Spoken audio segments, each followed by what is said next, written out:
Welcome back to Inside the Philippines, the channel where we sit down with the people who actually did it. The ones who sold the house, packed the 2 suitcases, and started over on the other side of the world.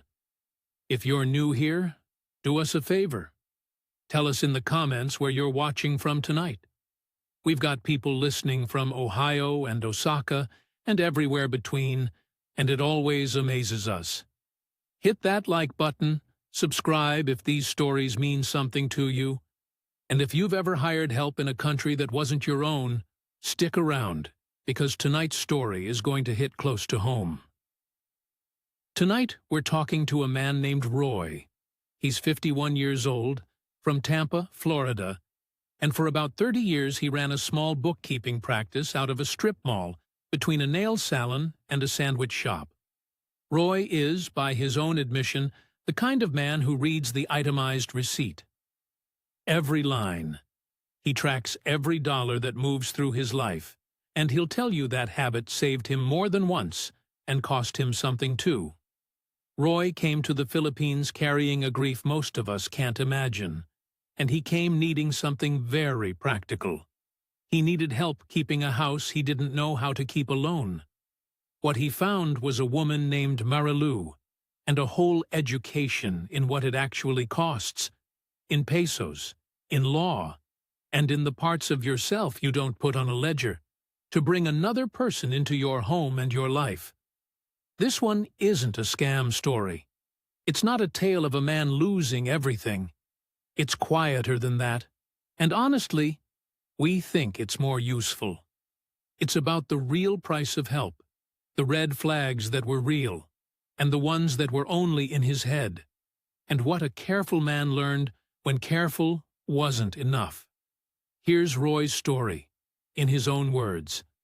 I should start with Diane, because everything starts with Diane. We were married 26 years. She was 52 when she died. It was a Tuesday. She'd been complaining about a headache since the weekend, the kind she said felt like a thumb pressing behind her eye, and I told her to take some Advil and drink water, because that's the sort of thing you say. That's the sort of useless thing you say. Wednesday morning, she sat down at the kitchen table, put her hand flat on the placemat like she was steadying herself, and she was gone before the paramedics got to the driveway. A ruptured aneurysm. They told me later there was nothing anyone could have done, that it had probably been sitting there in her head for years like a flaw in a casting, and I have decided to believe them because the alternative is unlivable. Here's the thing about a marriage where one person runs the house. You don't notice all the things they carry until you're standing in the wreckage of the day, trying to figure out why there's no clean coffee mug and why the electric bill has a red stamp on it. Diane ran our house. I ran the numbers. I did the taxes. I could tell you our net worth to the dollar on any given morning. But Diane knew when the sheets got washed, and which neighbor was mad at which, and how to make a chicken last 3 meals. She was the operating system. I was just an app that did spreadsheets. After she died, I lasted about 14 months in that house in Tampa before I understood I was drowning in it. Not drowning in sadness, although there was plenty of that. Drowning in the sheer domestic machinery. The dishes stacked up until I ate off paper plates.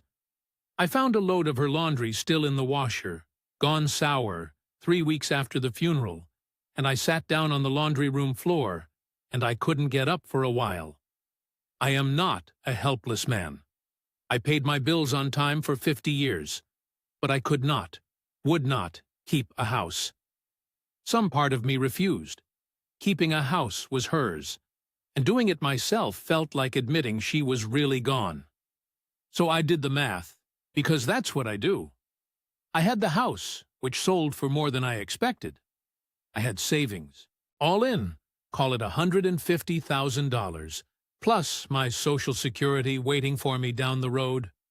Not rich, comfortable, if I was careful, and careful is my entire personality. In Tampa, that money was a slow leak. Somewhere warm and cheap, it was a life. I'd read about the Philippines the way everybody reads about the Philippines. Retirement forums, YouTube channels, guys with sunburns telling me my dollar would stretch. But what actually sold me wasn't the beaches. It was a town called Dumaguete, on an island called Negros, in the province of Negros Oriental. A university town, Silliman University right in the middle of it, so there are bookstores and coffee shops, and a boulevard along the sea where students walk in the evening. English everywhere, because everyone here speaks it. Quiet, a little worn at the edges. It felt like a place where a widower could be invisible in a gentle way, which was exactly what I wanted. I found a townhouse to rent about a 15-minute tricycle ride from the boulevard. 2 bedrooms, a little walled yard, tile floors that showed every speck of dust. 18,000 pesos a month, which at the rate I used to keep my head straight, 1,000 pesos to about $18 comes to around $325 for a whole house. In Tampa, that was barely a car payment. I signed a year's lease, and I felt, for the first time since the kitchen table, something that wasn't pure dread. And then I was standing in my new empty townhouse in the tropical heat with my 2 suitcases, and it hit me all over again. The floors, the laundry, the market I didn't understand, the food I didn't know how to buy or cook. I'd traded a house I couldn't keep in Florida for a house I couldn't keep in the Philippines. The problem followed me across the ocean because the problem was me. That first week, I tried. I really did. I bought a mop at the Robinsons Mall and a bucket and some detergent whose label I couldn't fully read. I swept. I ran a load of laundry by hand in the utility sink because I couldn't work out the washing machine hookup. And I hung it in the little yard, where it took on the smell of the neighbor's cooking and never quite dried before the afternoon rain. I ate at the tempura and sandpork stalls near the boulevard at night, standing up, watching families, because cooking for one in that kitchen felt like a performance with no audience. I lost 4 pounds. The tile floor grew a film of dust and dead insects that I would look at and simply not have the will to address. It was a neighbor who said it to me plainly. An older Filipina named Auntie Beng, who ran the sari-sari store 2 doors down, where I bought my San Miguel and my mercury drug wasn't, and my instant coffee. She watched me haul my sad wet laundry one afternoon, and she said, in that direct way the aunties have, "Sir Roy, you need a kasambahay. Why are you suffering? You are a man alone. You should have help. A kasambahay, a house helper." I'd heard the word. And every instinct I had, the careful instinct, the accountant instinct, the man who reads the receipt, lit up at once. Because I knew, the second she said it, that I was going to do this. And I knew I had absolutely no idea what it would actually cost me. Not the headline number, the real number. And the real number, I would learn, is never the one on the sign. So I did what I always do before I spend a peso. I opened a spreadsheet. I want to explain how my brain works, because it's the whole reason this story goes the way it goes. When a normal person hears a house helper costs 5,000 pesos a month, they hear a price and they move on. When I hear it, I hear the opening bid. I hear an incomplete data set. 5,000 pesos is about $90. $90 a month for someone to clean, do laundry, and cook. My American brain nearly fell over. In Tampa, a cleaner came twice a month and charged more than that for 4 hours. This sounded like a rounding error. But I've done enough small business bookkeeping to know that the wage on the offer letter is never what an employee costs. There's the employer's side of everything. So before I hired anyone, I spent 2 evenings at the little coffee shop on the boulevard with the university students, my laptop open, reading Philippine labor law like I was studying for an exam. And what I found genuinely surprised me, because nobody in those sunburned YouTube videos had mentioned it once. There is an actual law, Republic Act 10361. They call it the Batas Kasambahay, the Domestic Workers Act, passed in 2013. And it turns out a house helper in this country is not a handshake and an envelope of cash. She's an employee with rights spelled out in statute. And I, the foreigner, would be the employer with obligations spelled out right next to them. Let me tell you what the law actually says, because I wish someone had told me plainly, and nobody did. There's a minimum monthly wage that varies by region. There's a mandatory day of rest, 1 full day every week, not a favor, a right. After a year of service, she's owed a 13th month pay, an extra month's wage, same as any office worker. She's entitled to a written employment contract. And here's the part that made me put my coffee down. The employer is required to register her and pay into 3 government systems. SSS, which is Social Security, PhilHealth, the National Health Insurance, and Pag-ibig, the Housing Fund. And when the helper earns below a certain threshold, the employer pays the entire premium. Not a split. The whole thing. I sat there on Rizal Boulevard doing the arithmetic while the tricycles went by, and I built my first honest ledger. Not the $90 fantasy. The real one. Start with the wage. The going rate in Dumaguete for a live-out helper, 6 days a week, was 4,000 to 6,000 pesos a month. I decided I'd pay 5,000 from the start, because underpaying people is a false economy, and my mother raised me better. 5,000 pesos, about $90. Then the government contributions. SSS employer share for that wage bracket, roughly 300 pesos. PhilHealth, another 150 or so. Pag-ibig, call it 100. So about 550 pesos a month, $10 going to the government on her behalf. Out of my pocket, that never touches her hand, but is absolutely part of her cost. Then the 13th month pay. 1 extra month's wage a year. If I'm being an honest accountant, that's 5,000 pesos spread across 12 months. So about 417 pesos a month I should be setting aside from day one. Nobody sets it aside.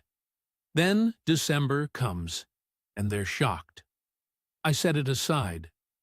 Then the things the law doesn't require, but reality does. She'd be at my house through lunch and the afternoon merienda 6 days a week, and you feed the person working in your home. That's not law. That's just being a human being.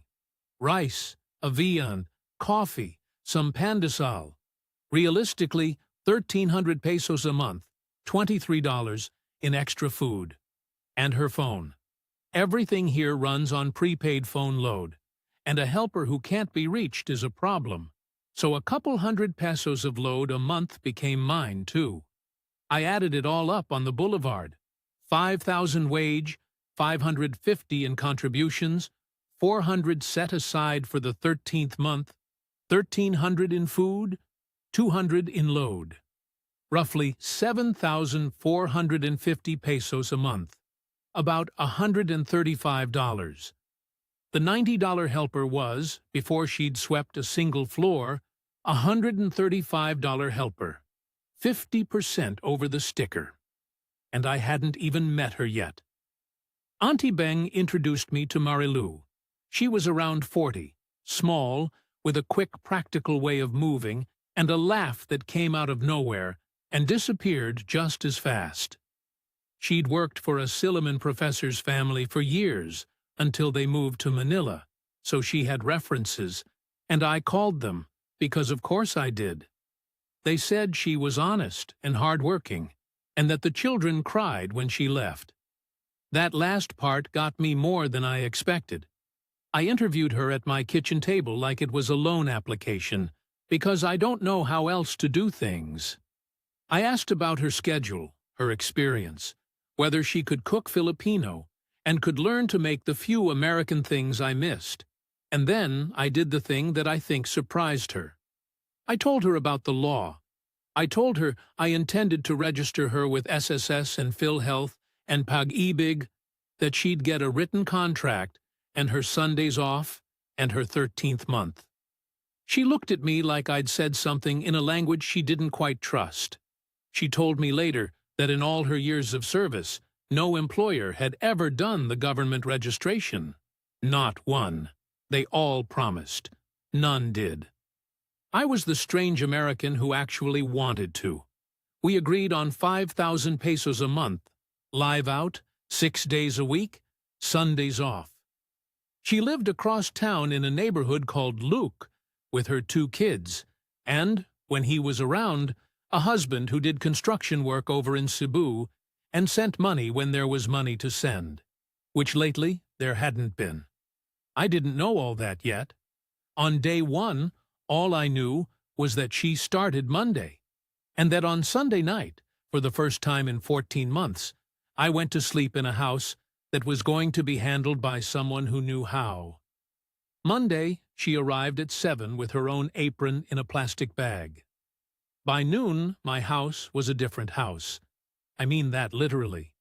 The tile floor I'd been losing a slow war against for 3 weeks was mopped to a shine you could see the window in. My sour, half-dried laundry from the yard had been re-washed properly and was drying in a way that made sense. And there was a smell coming out of my kitchen.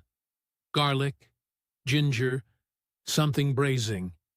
That undid me a little, standing there in the doorway. It was the smell of a house where someone lived. I hadn't smelled that since the kitchen table in Tampa. I had to go into the bathroom for a minute and get myself together. And I told her it was the onions. That first month with Marilu was, I'm not going to lie to you, one of the better months I'd had in a long time. The machinery of daily life just started working again. I'd come back from my morning walk on the boulevard, and the beds were made, and there was chicken adobo cooling on the stove and rice in the cooker, and my shirts were ironed with a precision that shamed me. She'd figured out the washing machine hookup in about 4 minutes. She taught me to shop at the public market instead of paying tourist prices at Robinson's, walked me through it once, which fish was fresh, how to tell, why the vendor near the corner overcharged. She saved me money. An accountant notices who saves him money, and I noticed. The market lesson I have to describe, because it's the moment I understood I'd hired something more valuable than labor. The Dumaguete public market is a maze. Wet aisles, fish laid out on ice that isn't quite ice anymore by afternoon, women calling out prices that change depending on your face. And my face is a walking currency conversion. The first time Marilu took me, she walked me straight past the stalls that had been quietly overcharging me for a month. The ones near the entrance that catch the foreigners, and led me deep into the back where the real vendors were. She'd hold up a bangus, a milkfish, press the flesh with her thumb, show me how the eye should look clear and not sunk, and then she'd haggle in Visayan at a speed I couldn't follow while I stood there like a large confused child holding the bag. What I'd been paying 200 pesos for, she got for 120. She did that across the whole basket. She saved me, conservatively, a few hundred pesos a week just by existing next to me at the market. And an accountant notices when an expense line pays for a chunk of itself. And she talked, which I needed more than I understood. Marilu had a whole world in her. Her daughter Kimberly, 15, sharp in school, wanted to be a nurse. A younger boy, JJ, 10, a terror. The husband in Cebu, who'd started as a good provider and become a phone that rang less and less. She'd tell me these things while she worked, not to complain, just narrating, and my quiet house filled up with the ordinary noise of another person's life. I hadn't realized how loud the silence had been until she covered it. I fell into a rhythm those first weeks that I hadn't had since Diane. Morning walk on Rizal Boulevard, out where the seawall runs along the water, and the old acacia trees drop shade on the joggers, and the Silliman students cutting through to campus. Coffee somewhere. Home to a clean house and a hot lunch, and Mary Lou's narration. In the evenings, I'd wander back down to the boulevard for the night market, the tempura stalls and the sand pork, a stick of grilled something, and a cold Coke in a plastic bag with a straw. And I'd watch the families and the university kids and feel, for whole minutes at a stretch, almost normal. A man can rebuild a shape of a life out of small routines, and Marilou was the one who'd handed me back the raw material to do it. I didn't say any of that to her. I'm not built to say things like that. But I started paying her without ever being late. Not once. Not by an hour. Because on-time pay was the only love language my particular disorder could produce. Here's where I have to teach you a Filipino word, because it runs underneath everything that comes after. Utang na loob. It translates roughly to debt of gratitude. But it's deeper than that. It's a kind of moral bookkeeping of its own. When someone does something significant for you, you carry an obligation, sometimes for years, sometimes for life. It's beautiful, honestly. It's the glue in families here. But it flows both ways, and it doesn't sit still. And a careful foreigner needs to understand which way it's flowing before he signs anything, including his own good intentions. The first veil came in week 3. A veil is a cash advance against future wages, and it's completely normal here, as ordinary as asking your boss to spot you before payday. Marilou's boy, JJ, needed shoes for school, the black leather kind the school required, and payday was 10 days out.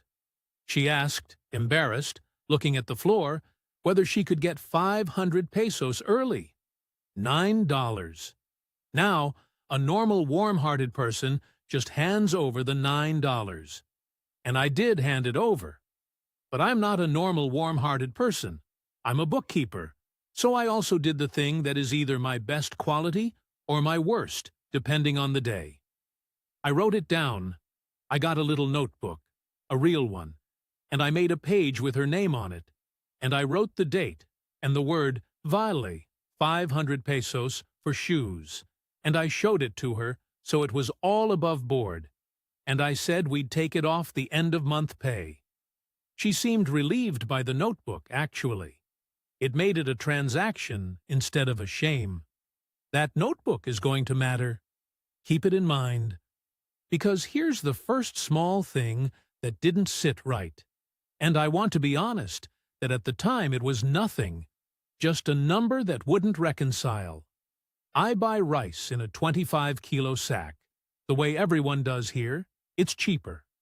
And I'm the kind of man who has a rough sense of how fast a sack of rice should go for a household of, functionally, 1.5 people. And about 5 weeks in, I noticed the sack was going faster than my sense said it should. Not dramatically.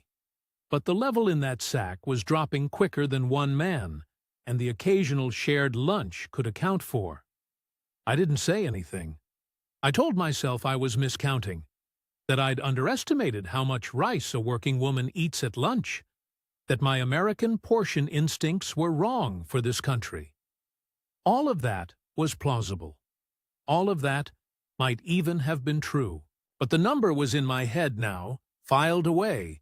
And the thing about a mind like mine is that it never fully closes a file.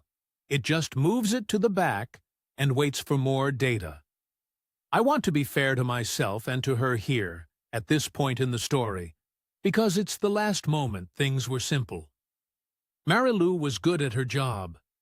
She was kind to me in a way I badly needed. She was honest in every way I could actually see.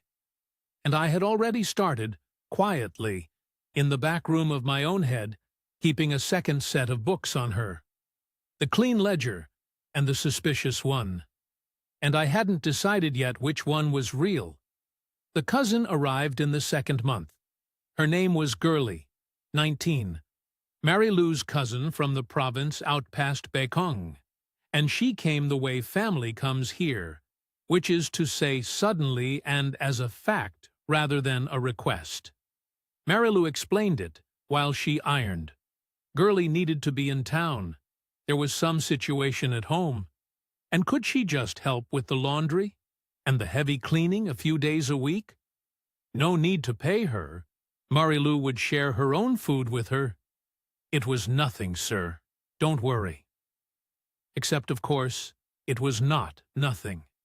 And I knew it was not nothing the moment I heard it, because I am a man who understands that no need to pay her is a sentence with a long tail. Now, there were 2 people in my house at lunch. Now the 1,300 pesos of food I'd budgeted was climbing, because 2 working youngish women eat more than one. And you simply cannot, feed one person at your table and let the other watch. So Girlie ate too. My rice sack, already a mystery, now had an official explanation, which was almost a relief, except it also meant I could no longer tell mystery from math. I'll give you the actual arithmetic of it, because that's what I do, and because it makes the point better than any hand-wringing. Before Girlie, my food line was running about 1,300 pesos a month, right where I'd budgeted. Within 3 weeks of her arriving, it was closer to 2,200. 900 pesos, call it $16, that no one had asked me for, that had simply materialized out of the arithmetic of a second mouth at the table 6 days a week. Nobody stole it. Nobody schemed for it. It just accreted, the way sediment accretes, one perfectly reasonable lunch at a time. And that, right there, is the mechanism that empties out the soft foreigner. Not one big theft, 1,000 small, reasonable, unopposable increments, each one too petty to make a standover without feeling like a monster, adding up to a number that would horrify you if it arrived as a single bill. This is the thing nobody warns you about. And it's not sinister, it's just cultural physics. You do not hire a person here. You hire a node in a network, and the network has a way of routing more of itself toward the house with the Kano in it. Kano, that's the word, short for Americano, the assumed wealthy Westerner. I never once heard Mary Lou use it about me with any malice. But I understood that in the wider weather system of her family, my townhouse had become a warm front, and things drift toward warm fronts. I let Girlie stay. I want to be clear about that. I chose it. Mary Lou genuinely needed the help now that she was also, functionally, managing a second person, and the girl was pleasant enough, if a little sullen, always on her phone in the yard on her breaks. I adjusted my ledger. I added a line. I did not complain, because complaining felt small, and I was trying not to be small. Then came the tuition, and the tuition is where my careful nature and this country's warm nature really met each other for the first time. Kimberly, the 15-year-old who wanted to be a nurse, had her high school fees due. Mary Lou came to me on a Friday, and this time she didn't look at the floor. She looked right at me, which told me it was serious. 8,000 pesos, about $145. The private high school she'd scraped to get Kimberly into wanted the balance, or the girl couldn't sit her exams. The husband in Cebu had promised to send it, and then, as had become his habit, had not. 8,000 pesos is real money in my ledger. It's more than a month's wage. And I felt, sitting there, the exact pull that this whole country runs on and that gets so many foreign men in trouble. The pull to be the hero. The lonely man's most dangerous drug. Being needed. Being the one who can fix it. Buying with money the sense of mattering to someone that I'd lost across an ocean. I felt all of that. I want you to know I felt it, because the men who say they didn't are the ones who drowned. There's a man I'd met at the coffee shop on the boulevard, another American, older, been here a dozen years, and he'd told me his own story over a couple of San Miguel's one afternoon, without me ever asking for it. He'd started exactly like this. A helper, a good one, a tuition favor, then a hospital favor, then a roof repair favor, then a sorry store he invested in for her sister. And somewhere in there, the line between employer and provider had dissolved entirely, and he'd become, in his own words, the ATM with a pulse. He wasn't bitter about it, exactly. He was just tired, in a way that had nothing to do with the heat. He said the trap isn't the first favor. The first favor is fine. The trap is that there's no natural place to stop, because the need is real and endless, and your no always feels like cruelty in the moment. That conversation was sitting in my chest all weekend while I thought about Kimberly's 8,000 pesos. But I'm an accountant. And the accountant, for once, was the adult in the room. I didn't say yes, and I didn't say no. I said, let me think about it, which in itself was a small act of self-preservation. And that weekend, I thought about it hard. I could afford 8,000 pesos. That wasn't the question. The question was what 8,000 pesos would become. Would it be a one-time kindness? Or would it be the opening of an account? The moment I went from being her employer to being the family's foreign bank, with utang na loob flowing the wrong way, from her to me, in a debt she could never repay, and that would poison everything warm between us with obligation?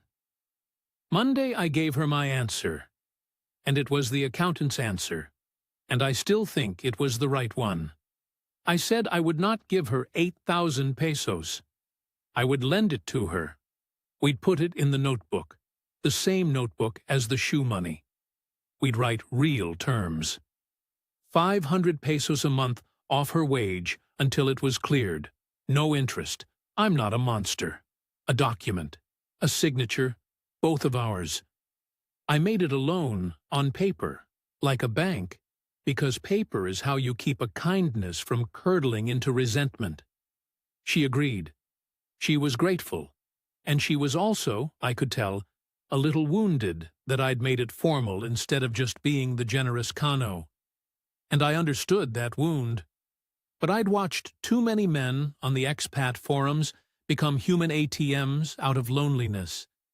And I had decided, sitting in that quiet townhouse, that I would be generous, but I would never be soft.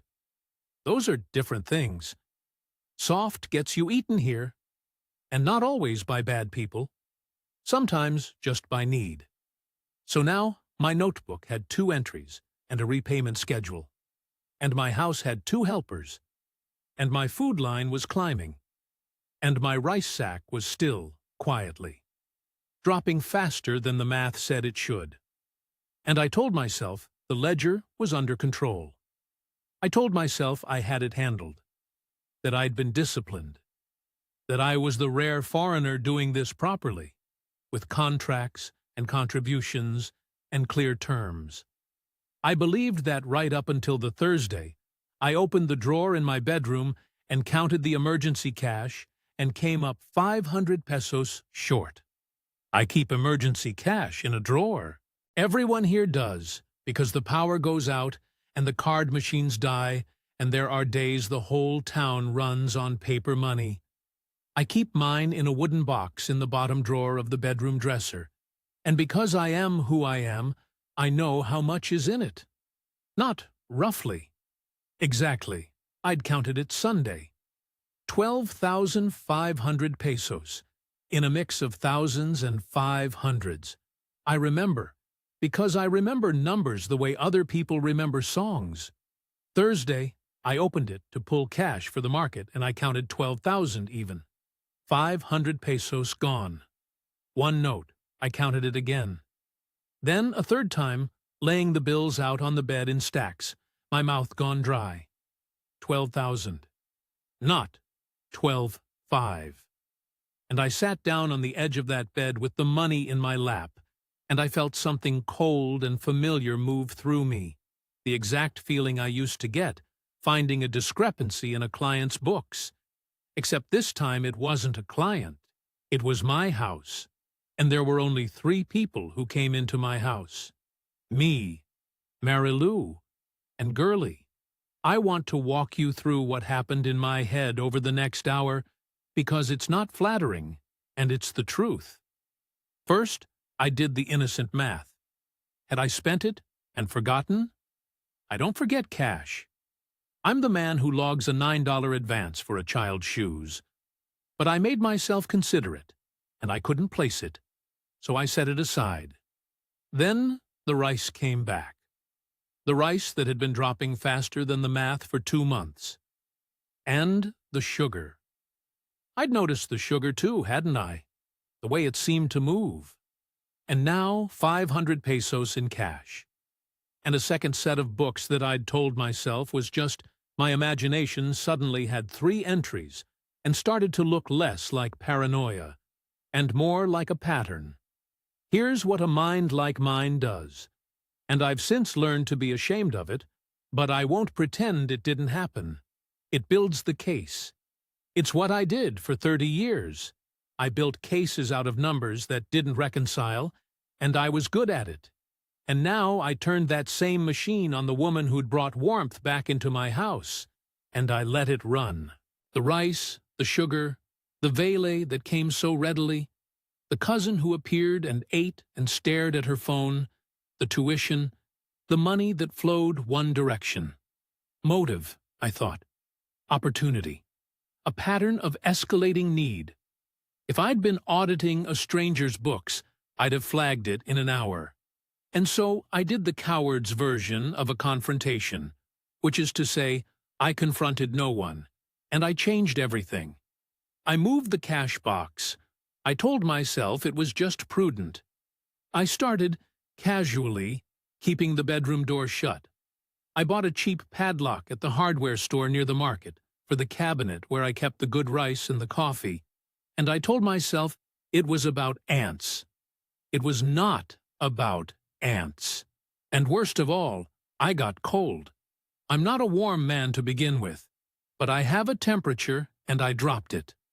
I stopped chatting with Marilou while she worked. I answered in short words. I watched her hands, and she felt it. Of course she felt it. This is a woman who reads a house for a living, who knew my moods better than I did. And one careful, watchful man going silent and locking cabinets is not subtle no matter how subtle he thinks he's being. The narration stopped. Kimberly and JJ and the husband in Cebu, all the ordinary noise that had filled my silence. It went quiet. She worked with her head down and left the second her hours were done. No lingering, no laugh out of nowhere. The house got its shine every day, but it lost its warmth. And I'd done that. And the awful part is, one, told myself I was being smart, protecting myself, not being another soft foreigner. I had a spreadsheet feeling in my chest where a human feeling should have been. I want to describe the specific loneliness of that stretch because it's the real cost that doesn't go in any ledger. I had come 9,000 miles to escape a silent house, and I had, with my own suspicious hands, rebuilt the silence inside the one place I'd managed to fill. I'd sit at the table at night eating a dinner she'd cooked before the frost set in between us, and it was good. It was always good. And I couldn't enjoy it because I was too busy being a detective in my own kitchen. San Miguel getting warm at my elbow, karaoke drifting in from 3 houses down, somebody murdering a love song, and me, 51 years old, alone again, guarding a cash box against the only person in a 5,000-mile radius who'd shown me any tenderness. There was one afternoon that I keep coming back to. Marilou had made me a lunch. Pancit, the noodles, with little shrimp in it, and she'd gone to some trouble because she knew I liked it. And she set it down in front of me with a small, hopeful look, an offering, a bid to warm the room back up. And I, the great detective, said thank you in my flat voice without looking up from my laptop, and I ate it like it was evidence. She stood at the sink with her back to me, and I watched her shoulders, and I absolutely knew in that moment, that I was hurting a person who had done nothing but be good to me. And I couldn't stop, because stopping would mean admitting the case was built on sand, and my whole identity is a man whose cases are not built on sand.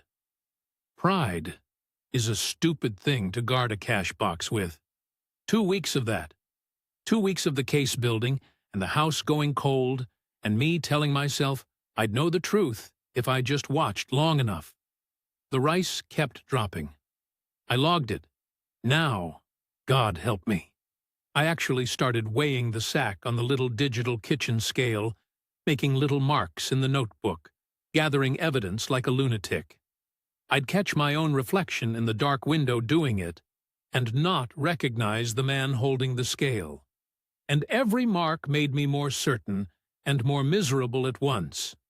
I was almost ready to do it, to sit her down, open the notebook, lay out the rice and the sugar and the missing 500, and ask her, in the flat voice I use for clients who've been cooking their numbers, to explain. I'd rehearsed it. I had the whole thing built. And then Girlie, the cousin, the sullen girl on the phone in the yard, said something she wasn't supposed to say, and it took my beautiful case and turned it over so I could see what was written on the bottom. It was a Saturday, and Marilou had gone to the market, leaving Girlie to finish the ironing, and I was in the yard pretending to read. Girlie was on the phone, as always, but this time she was upset, arguing with someone in fast Vizian, and when she hung up, she was near tears, and I, trying to be decent, some human reflex overriding the detective, asked if she was all right. And it came out of her in a rush, the way things do from a 19-year-old with no one else to tell. That she felt terrible. That she knew Ate Marilou would be angry if she knew Girlie had said anything. And then, because I stayed quiet and let the silence pull it out of her, the thing itself. That the reason Marilou had been so tense, so quiet lately, wasn't me. Or wasn't only me. It was that her husband in Cebu had stopped sending money entirely. Not less. None. And that for the past 2 months Marilou had been the only thing feeding 2 children, and that some days at home in Luoc there was rice and nothing to put on it, and some days there wasn't even rice. And that Ate Marilou had been so ashamed, so terrified of losing the one good job she'd ever had, with the one employer who treated her like the law said to, that she'd never breathed a word of it to me. And Girlie, crying now, said the part that reorganized the whole world, that sometimes, not every day, but sometimes, when she left in the evening, Ate Marilou took a little rice home, a scoop or 2 into a plastic bag, and some sugar for the kids' morning, from my sack, without asking, and that she, Girlie, had told her it was stealing, and Marilou had cried and said she knew, but her children were hungry, and Sir Roy had so much, and she couldn't make the words come out to ask him, and so she just took a little and hated herself for it. I sat in that plastic chair in the yard, and I felt the case I'd built collapse into something else entirely. Because here's the thing. Part of my case was true. The rice was real. I hadn't been imagining it. A careful man's instincts had caught a real thing. Food was leaving my house without my knowledge, and by the strict letter of my ledger, yes, that's taking what isn't yours. My suspicion on that count was fair. I want to be honest about that, because the lesson isn't that I was simply a paranoid fool. Some of what I saw was there, but everything I'd built on top of it was wrong. The motive I'd invented, greed, a pattern of working the kano, the escalating con, was a fiction I'd authored out of my own loneliness and my own need to feel shrewd instead of soft. The truth was a mother feeding her kids a scoop of rice at a time and drowning in shame about it. Not a scheme, a wound. And then there was the 500 pesos, the cash, the centerpiece of my whole case. I went inside, past the ironing, into the bedroom, and I made myself do the thing I should have done on day one instead of building a case. I did a real audit. I retraced the week the money went missing, receipt by receipt, the way I'd have made any client do. And there it was. The Sunday I'd counted 12,500. I had, that same afternoon, paid the Slim's water delivery man for the month's bottled water and a repair on the dispenser. 500 pesos, cash, out of that box, because the boy who does the water only takes cash. I'd paid it, and I had not logged it. Me, the man who logs a child's shoes. I'd taken my own 500 pesos out of my own box for my own water and forgotten to write it down. And then I'd built a 2-week Cold War and a padlock and a ruined friendship on top of my own clerical error. The accountant, the man who reads every line of the receipt. I'd blamed her for my mistake, and I'd never even said it out loud, which was somehow worse because it meant she'd been living under an accusation I never gave her the dignity of making to her face. She just felt the cold and didn't know its name. I sat on the edge of that bed again, same spot as 2 weeks before, and this time the cold thing moving through me was aimed the right direction. At myself.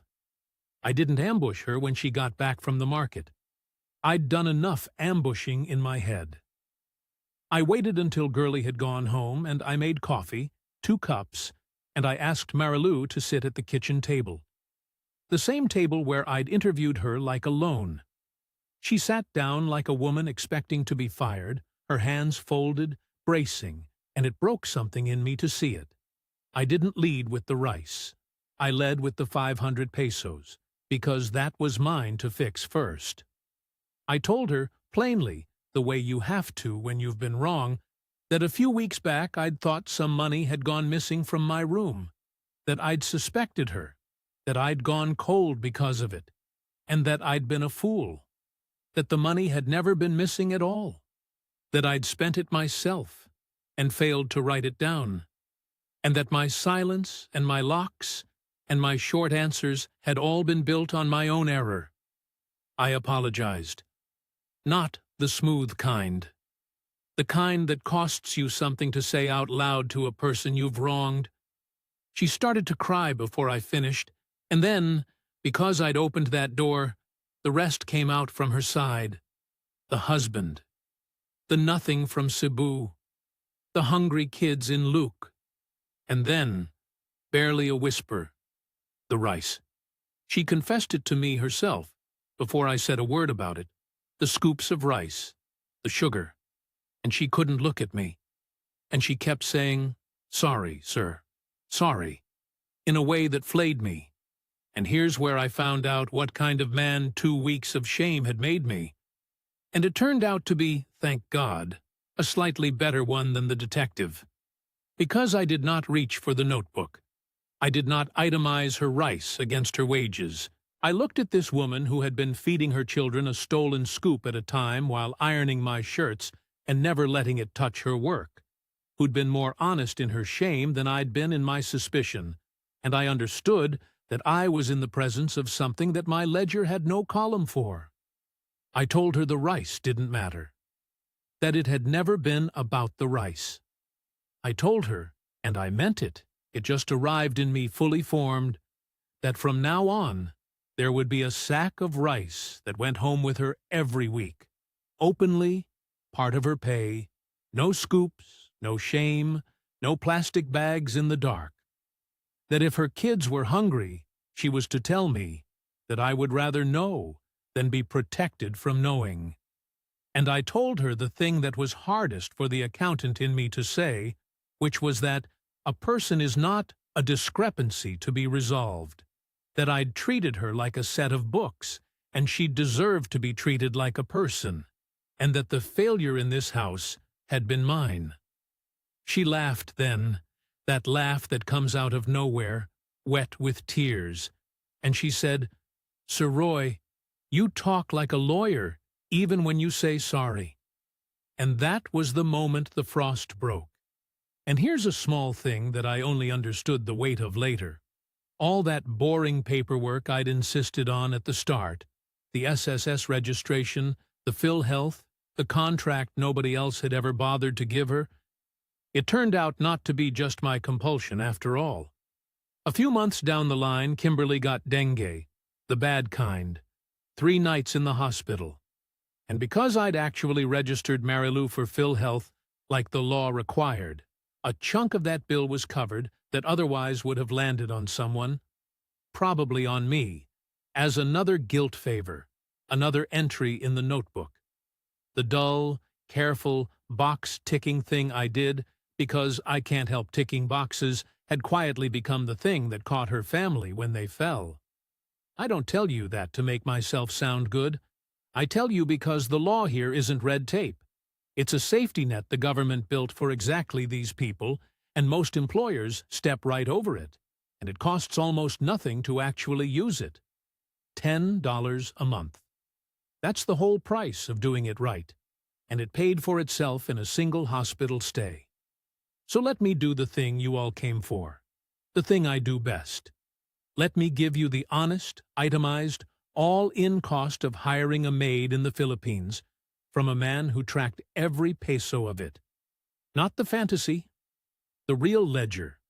The headline wage everyone quotes, 5,000 pesos a month, about $90. That's the number on the sign, and it is a lie of omission because it's maybe 60% of the truth. Now, the real recurring monthly cost, the way I actually run it. Wage, 5,000. Government contributions I'm legally required to pay, SS, PhilHealth, Pagibag, about 550 pesos, $10, and pay them. It's the law, and it's the right thing, and it's still less than a coffee a day. 13th month pay, properly set aside from day 1, about 417 pesos a month, so nobody panics in December. Food, feeding a working person, realistically, 1,300 to 1,500 pesos, $25 and more the day a cousin joins. Phone load, 200. That's your real recurring number, and it's around 7,500 pesos a month. $135. 50% over the sticker before a single human complication. Then the complications, which are not optional, they're just irregular. So budget for them or be ambushed. The veil, the cash advances, that will come and should be documented and mostly will come back. The relative who joins the household and the food that grows to feed them. The pasalubong and the real 13th month lump that lands at Christmas and feels enormous all at once, even when you set it aside. And the big favor, the tuition, the hospital bill, that arrives once a year or so and tests whether you're an employer or an ATM. Mine was 8,000 pesos of tuition, made into a documented, interest-free loan, and I'd do it that way again. Paper keeps a kindness from rotting. Smear all of it across the year honestly, and my $90 helper costs me, all in, closer to 8,000 or 9,000 pesos a month. Around $150, $160. Still, by the way, the best money I spend. I want to be clear about that. Even at the true price, it's a fraction of what help costs back home, and it bought me a functioning life and, Once I got out of my own way, a real friendship. Let me put it against my other numbers so you can see the shape of it. My rent is 18,000 pesos a month, $325, for a two-bedroom townhouse. So my help, all in, runs me roughly half my rent. When I first heard 5,000 pesos, I'd penciled it at about a quarter of the rent, and I was off by half because I'd only counted the wage and not the human being attached to it. That's the single most important correction I can give you tonight. Budget the person, not the wage. If you can only afford the sticker price, you cannot actually afford a kasambahay, because the sticker price is a fiction, and the day the tuition or the dengue arrives, you'll either break your budget or break the person. And both of those are worse than just planning for it up front. And one more line on the ledger, the one with no peso figure. Boundaries are cheaper than resentment. The 8,000 pesos I made into a written loan cost me nothing in the end. She paid most of it back, and I forgave a little. But the version of me that would have just handed it over as the generous Kano would have opened an account that never closes. Say yes on paper. Say yes with terms. Say yes in a way you can repeat next year without it eating you. A no that keeps you kind is worth more than a yes that turns you bitter. Now, the red flag checklist. Lived, not lectured. And here's the twist a careful man has to earn. Watch the small stuff. The rice, the sugar, the cash that doesn't reconcile. Those instincts aren't paranoia. Sometimes they're catching something real, and mine did. But, and this is the whole thing, a flag tells you something is happening. It does not tell you why, and the why is where every lonely man goes wrong. I saw a real signal, and I authored a false story on top of it. A story that flattered my need to feel shrewd instead of soft. The rice was real. The thief I invented was not. Some of my suspicions were fair. Some of them shamed me. And the one I built my whole Cold War on, the missing 500, was my own error with another person's dignity as collateral. So keep the ledger. Absolutely keep the ledger. Document the veil. Pay the contributions. Write the contract. Know your rice. But never confuse the ledger for the person, and never let being alone turn every discrepancy into a crime. Ask. Just ask. 2 weeks of silence cost me more than 500 pesos ever could have. Marilu still works for me. 3 years now. She's registered, contracted, and paid properly. She gets her Sundays and her 13th month, and there's a sack of rice that goes home with her every Friday like clockwork. In the open, no shame in it. Kimberly's in her 2nd year of nursing school. I helped, and I documented it, and I don't regret a peso. The husband in Cebu is gone for good, and honestly, the house in Luke runs better without the wondering. I'm 51, and I came here a widower who couldn't keep a house and wouldn't learn how, guarding my little nest egg and my grief like they were the same thing. I'm a little less rigid now. Marilu did that, mostly by putting up with me long enough for me to catch myself. I still read every line of the receipt, but I've learned there are things that don't go on the receipt, and those turn out to be the ones that keep a man alive. That's Roy's story. And we wanted to bring it to you because it's the one you don't usually hear on this channel. No villain, no wipeout, no woman who took him for everything. Just a careful man, an honest woman, a bag of rice, and the particular way loneliness can turn a good man into a suspicious one before he even notices it happening. The lesson Roy learned is one that goes way beyond the Philippines. That when you bring another human being into the intimate machinery of your life, the real cost is never just the wage. It's the trust, the assumptions, the stories you tell yourself in the quiet. Hire fairly. Follow the law because it exists to protect the person cleaning your floor. And when the numbers don't add up, remember that sometimes the error is in your own book. If this one moved you, let Roy know down in the comments. Tell him where you're watching from and tell us your own story, because we read them, and they become the ones we tell next. Like this video, subscribe if you haven't, and we'll see you next time, here, inside the Philippines. Take care of each other.